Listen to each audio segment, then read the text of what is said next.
Hello dear student, welcome. तभी हम लोग पार्टनरशिप फाइनल अकाउंट कर रहे हैं जिसमें एडमिशन भी रहेगा, मतलब नया पार्टनर एंट्री भी मार रहा है।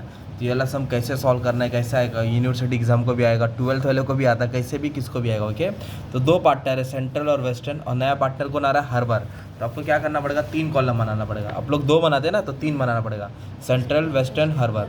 एक कैपिटल अकाउंट है, तो पहले आपको मालूम होना चाहिए कि ट्रेडिंग अकाउंट में क्या आता है। तो ट्रेडिंग अकाउंट में सबसे पहले आपको लिखना है ओपनिंग स्टॉक। क्या लिखना है इधर, ओपनिंग स्टॉक। ये फिक्स है, पहले सम सॉल्व करने से पहले लिखने का। इधर क्या लिखेंगे, बाय क्लोजिंग स्टॉक।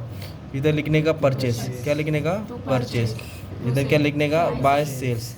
और आपको मालूम होना चाहिए परचेस से क्या माइनस होता है, परचेस रिटर्न, और सेल्स से क्या माइनस होएगा, सेल्स रिटर्न।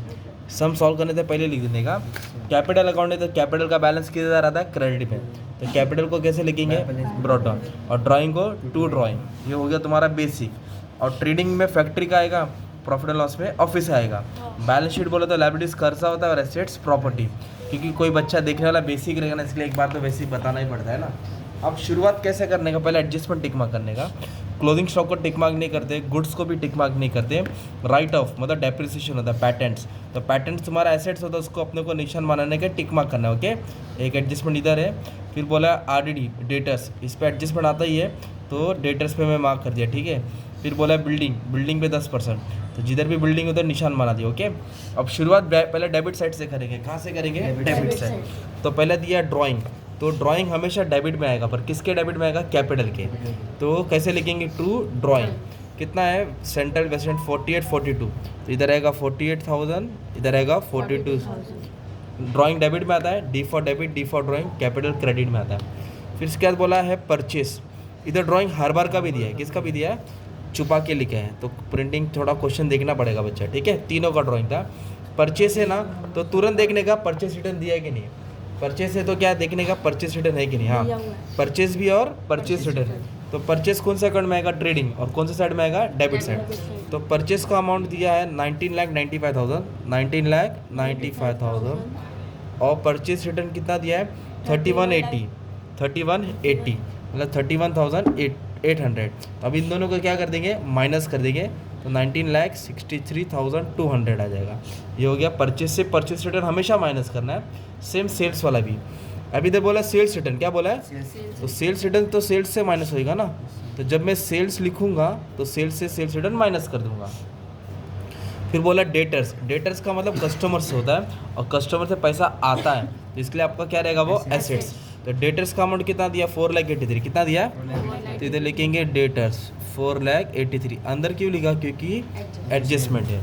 फिर इसके बाद क्या बोला है, ओपनिंग स्टॉक क्या है, सबसे शुरुआत में आएगा ना, 3,26,700, इधर लिखेंगे 3,26,700। इधर ओपनिंग आएगा और इधर क्या आएगा, क्लोजिंग। फिर क्या बोला, ओपनिंग स्टॉक के बाद वेजेस बोला है, और सैलरी। वेजेस फैक्ट्री वाले को मिलता है, सैलरी ऑफिस वाले को, और जो भी फैक्ट्री के रिलेटेड रहता है वो ट्रेडिंग में आता है। Wages, carriage inward, octroi, frat, import duty है ना, इधर आएगा वेजेस, याद रहेगा। तो सैलरी किधर आएगा, तुम्हारा प्रॉफिट एंड लॉस है ना, ये फैक्ट्री होता है या ऑफिस होता है। तो वेजेस कितना है, 241,800, एडजस्टमेंट नहीं है, इसके लिए अमाउंट किधर डाल दिया, बाहर डाल दिया। फिर बोला है सैलरीज, तो सैलरीज कहाँ का खर्चा, ऑफिस का, तो प्रॉफिट एंड लॉस में आएगा, ऐसा पोस्ट कर दिया तुमने, ठीक है। सैलरीज। बिल्डिंग बोला है, तो बंगला, गाड़ी, बैंक बैलेंस, बिल्डिंग, ये सब तुम्हारा एसेट्स होता है। तो बिल्डिंग अमाउंट कितना दिया है, 90,000, बिल्डिंग 90,000 का, उनके पास प्रॉपर्टी हेल्ड। एडजस्टमेंट है ना। पैटेंट्स भी एसेट्स होता है, पैटेंट मतलब डिज़ाइन, कॉपीराइट, गुडविल, पैटेंट सब इंटेंजिबल एसेट है, और एसेट्स को इधर ही लिखने का है। ओके, डेप्रिसिएशन भी है। फिर बोला है पोस्टेज और पावर, बहुत फ़र्क है, बहुत मेन वर्ड है, अब ध्यान देना है। Postage, telegram, pen, pencil, rubber, sharpener, stationery, office का खर्चा है। इधर लिखेंगे आप लोग पोस्टेज एंड टेलीग्राम, क्या लिखेंगे, पोस्टेज एंड टेलीग्राम। कितना दिया है, 38,700। बट इधर दिया पावर एंड फ्यूल। पावर बोलो तो डीजल, जनरेटर है ना, जो मशीन्स, हाँ, तो फैक्ट्री में लगता है, इसके लिए कहा आएगा वो trading account, power and fuel. कितना दिया है पावर एंड फ्यूल, 22,500, इधर लिख दिया 22,500। फिर इसके बाद बोला है जनरल एक्सपेंस, क्या बोला है, तो ये छोटा मोटा खर्चा होता है, ऑफिस का खर्चा होता है, तो इसके लिए कहा आएगा प्रॉफिट एंड लॉस में। General expense, office expense, sundry expense, miscellaneous expense है ना, interest, discount, commission, rent, audit fees, सब इधर ही आएगा प्रॉफिट एंड। रेंट, तो रेंट भी दीदा है, एडजस्टमेंट नहीं है, तो अमाउंट किधर आएगा, बाहर आएगा। ओके, फिर बोला बैड डेट। बैड डेट बोले तो चूना लगा दिया, जो पैसा आने वाला नहीं है, जो रिकवर नहीं होएगा पैसा, पर इसको अंदर इसके लिए लिखा क्योंकि डेटर्स का एडजस्टमेंट बोला है तो ये ट्रीटमेंट करना पड़ेगा। फिर बोला इन्वेस्टमेंट, बंगला गाड़ी बैंक बैलेंस, इन्वेस्टमेंट किया ना उसने शेयर्स में, तो इन्वेस्टमेंट एसेट होता है, और लोन लिया रहता है तो लायबिलिटी होता है। ऐसे वर्ड याद करना है आपको ताकि आपकी पोस्टिंग अच्छे से हो जाए। फिर बोला प्रीपेड, देखो अगर इंश्योरेंस बोला रहेगा ना इंश्योरेंस, तो प्रॉफिट एंड लॉस में लिखना है, कहाँ लिखना है, पर इधर इंश्योरेंस नहीं बोला है, प्रीपेड बोला है। प्रीपेड का मतलब एडवांस होता है, क्या होता है, और एडवांस क्या होता है, एसेट। तो और टेबल है तो एक ही बार लिखना है, टेबल है तो इधर प्रीपेड आता है तो इधर आउटस्टैंडिंग आता है, एसेट में प्रीपेड आएगा तो इधर आउटस्टैंडिंग। कैश, बंगला गाड़ी बैंक बैलेंस कैश एसेट्स होता है 70,400। फिर बोला बिल रिसीवेबल, है ना, बिल रिसीवेबल एसेट्स होता है, उधारी का पैसा आने वाला है। इधर बिल रिसीवेबल आएगा तो इधर बिल्स पेबल आएगा, इधर डेटर आएगा तो इधर क्रेडिट है, इधर इन्वेस्टमेंट आएगा तो इधर लोन आएगा। तो अपने इस तरफ का पोस्टिंग किया, अब इस तरफ का पोस्टिंग होता है, ठीक है, क्रेडिट साइड का।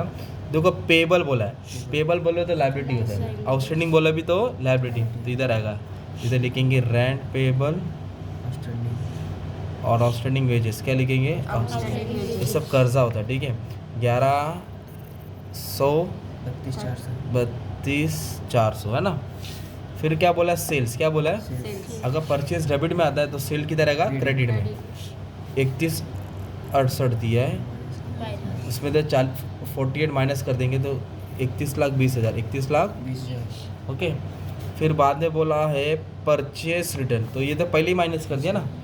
अभी तो देखो ये रिजर्व फॉर डाउटफुल डेट्स को आरडीडी बोलते, क्या बोलते, तो फॉर्मूला नहीं आता तो टेंशन मतलब ये डेबिट बैलेंस है तो ये क्रेडिट है, ओके। एक सेकेंड ना, हाँ ये डेबिट और ये क्रेडिट, तो आपको क्या करना, आरडीडी क्रेडिट में डालना है। बैड डेट से डाला ना तो आरडीडी को कहाँ डालो, क्रेडिट में। कितना आरडीडी है, 14,400 है ना, इधर आएगा तो माइनस होता है, जैसा इधर ही रहना है, चॉइस तुम्हारा, ओके। अब बोला है क्रेडिटर्स, क्या बोला है, अगर डेटर एसेट्स है तो क्रेडिटर्स क्या आ जाएगा, लायबिलिटी, इधर आएगा बिल्स पेबल में। तो क्रेडिटर कितना दिया है, 361,200, 361,200 और 90,750। अभी इसको देख के कन्फ्यूज मत हो रहा, डिविडेंड, डिविडेंड मतलब शेयर्स पे डिविडेंड आता है ना, तो इनकम होता है, क्या होता है, तो इनकम किधर रहेगा, प्रॉफिट एंड लॉस में। इधर खर्चा आता है ना, इधर इनकम है, इधर लिखेंगे बाय डिविडेंड, क्या लिखेंगे, ये इनकम रिसीव हुआ है, कितना आया है, 990। अब देखो, अब मैंने क्या किया है, ये कैपिटल दिया सेंट्रल वेस्टर्न, पहले कैपिटल लिख देता दोनों का, कितना कैपिटल, 180 और 1,05,000, 180 1,05,000। अब इधर इन्फॉर्मेशन पढ़ा नहीं था, बताता हूँ। सेंट्रल वेस्टर्न था और उन लोगों ने किसको नया पार्टनरशिप में लाया, हर बार, मतलब फाइनल अकाउंट में एडमिशन है, हर बार आया 1/5 रेशियो मिलेगा। ही ब्रॉट 1,20,000, कितना लाया, जिसमें तो 15,000 गुडविल है, 15,000 क्या है, गुडविल, मतलब उसने 1,20,000 लाया और बोला कि 15,000 गुडविल है, 15,000, तो 1,05,000 क्या रहेगा, कैश रहेगा, 1,05,000 क्या रहेगा, कैश। तो इसका ट्रीटमेंट करना पड़ेगा ना।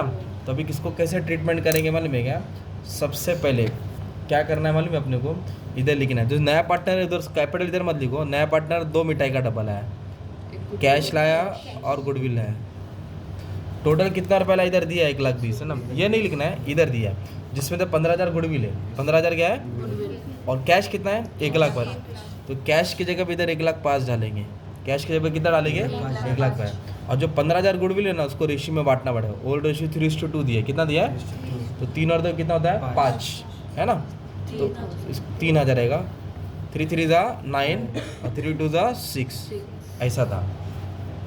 टोटल 1,20,000 लाया, जिसमें तो उसका कैश रहेगा, बाकी का गुडविल और पार्टनर को शेयर होता है, बस एक ही बार लिखने का था, तीसरे को नहीं बांटेंगे, नहीं वो मिठाई लेके तो अपन खाएंगे ना यार, है ना, फिर उसको जगह मिली ना कंपनी में। अब एडजस्टमेंट बोला, क्या बोला है, तो हर एडजस्टमेंट का 2 इफेक्ट होता है। क्लोजिंग स्टॉक, तो क्लोजिंग स्टॉक को कहाँ लेंगे, ट्रेडिंग के क्रेडिट और एक एसेट्स, तो 1,90,000, तो कितना 1,95,000, ओपनिंग डेबिट में आता है ना, तो क्लोजिंग किधर आएगा, क्रेडिट में, एक ट्रेडिंग के क्रेडिट में आएगा और एक क्लोजिंग स्टॉक किधर आएगा, एसेट में, 1,95,000, सिंपल, एक इधर आया और एक इधर आएगा, है ना। फिर आउटस्टैंडिंग आता है प्लस करके लायबिलिटी, प्रीपेड आता है माइनस करके एसेट्स। अब इधर बोला गुड्स 12,000 का था, स्टोलन हो गया, मतलब चोरी हो गया, क्या हो गया, तो चोरी होने से गुड्स आ रहा है कि जा रहा है, जा रहा है, तो गुड्स कभी भी गया तो ट्रेडिंग के क्रेडिट में आएगा, इधर लिखेंगे by goods stolen, by goods पूरा लिख देने का नाम, कितने का गया माल 12,000। तो गुड्स चोरी हुआ तो एक तरफ से लॉस हो गया, क्या हो गया लॉस, तो लॉस दूसरा किधर रहेगा प्रॉफिट एंड लॉस के डेबिट में, इधर लिखेंगे टू गुड्स स्टोलन, क्या लिखेंगे अगर डिस्ट्रॉय बाय फायर आता तो भी यही आता ना, फ्री सैंपल आता तो भी आता, अगर बोलो goods withdraw bye personal use यहाँ से फिर ड्राइंग में आता, यहाँ से फिर ड्राइंग में आता। राइट ऑफ मतलब कम करो, राइट ऑफ बोले तो पैटेंट से 20% कम करना है, डेप्रिसिएशन है क्या वो, तो 20%, 10% 8,400, तो 20% 16,800, तो क्या करूँगा मैं माइनस कर दूंगा, ठीक है। और एसेट्स में जो भी माइनस करेंगे दूसरा बैग प्रॉफिट लॉस के डेबिट में, दे लिखेंगे टू डेप्रिसिएशन ऑन पैटेंट्स, कितना है 16,800, ये वाला अमाउंट लिखने का, ठीक है। और इधर बिल्डिंग पे भी बोला है 10%, कितना परसेंट, तो बिल्डिंग 4,83,000 है, नहीं 90,000 है, तो 9,000 आएगा, ये 81 हो जाएगा, तो इससे माइनस करेंगे दूसरा बिल्डिंग का भी इफेक्ट प्रॉफिट लॉस के डेबिट में आ जाएगा, सिंपल, ये भी इजी हो गया।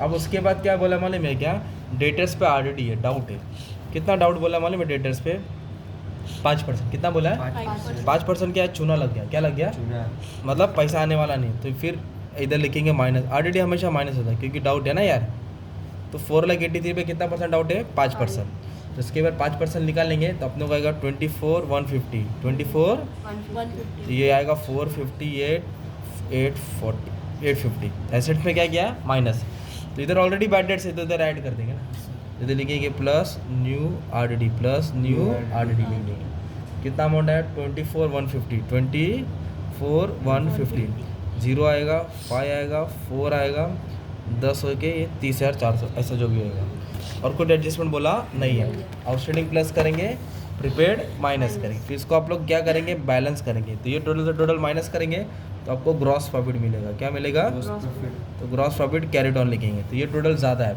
ये 33,27,000 है, 33,27,000, इसमें से पूरा माइनस करेंगे ना, ये टोटल से ये पूरा माइनस करेंगे तुमको ग्रॉस प्रॉफिट मिलेगा 7,72,800, ओके। रियल अमाउंट यहाँ कैरी फॉरवर्ड करेंगे, gross profit brought down 7,72,800, okay.